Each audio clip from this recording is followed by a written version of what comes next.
may nangyayaring pagyanig sa kapangyarihan. Kapag sunod-sunod na ang depensa, baka may mas malaking kinatatakutan. Sa loob lamang ng ilang araw, parang sabay-sabay nating nakita ang iba't ibang mukha ng takot sa kapangyarihan.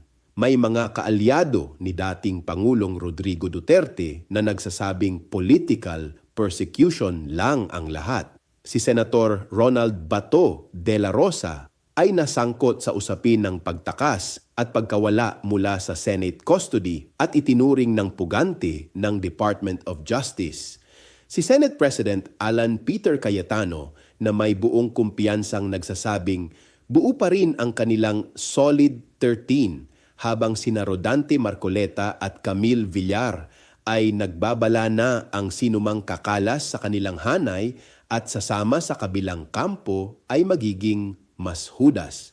Pero sa gitna ng ingay, may ilang bagay na malinaw. Una, hindi na simpleng usaping politika lamang ang ICC.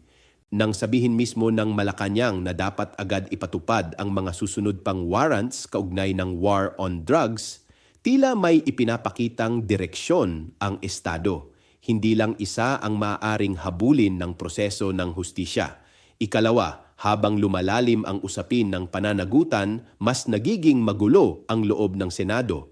Ang institusyong dapat maging simbolo ng katatagan ay tila nagiging arena ng kaba, depensa at pagpoposisyon.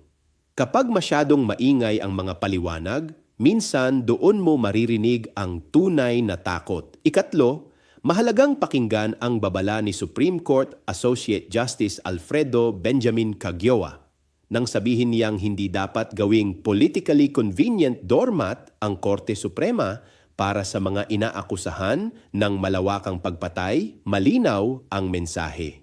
Ang hustisya ay hindi dapat maging taguan ng makapangyarihan. Samantala, maging ang Makati Business Club, MBC, at ang Management Association of the Philippines, MAPE, ay nananawagan na manatiling non-partisan ang Senado sa gitna ng impeachment tensions at krisis ng kredibilidad ng mga institusyon.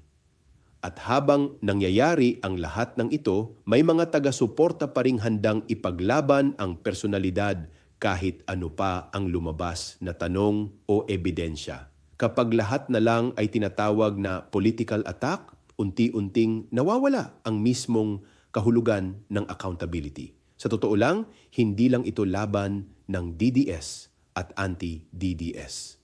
Mas malalim ang usapin dito. Tanong ito kung may pananagutan pa ba ang mga makapangyarihan kapag sila na mismo ang inuusig ng batas.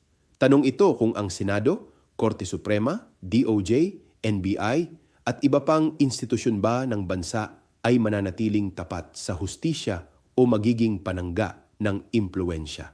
At marahil, ang pinakamahalagang tanong ngayon ay ito. Kung walang dapat ikatakot, bakit parang nanginginig ang loob ng kapangyarihan?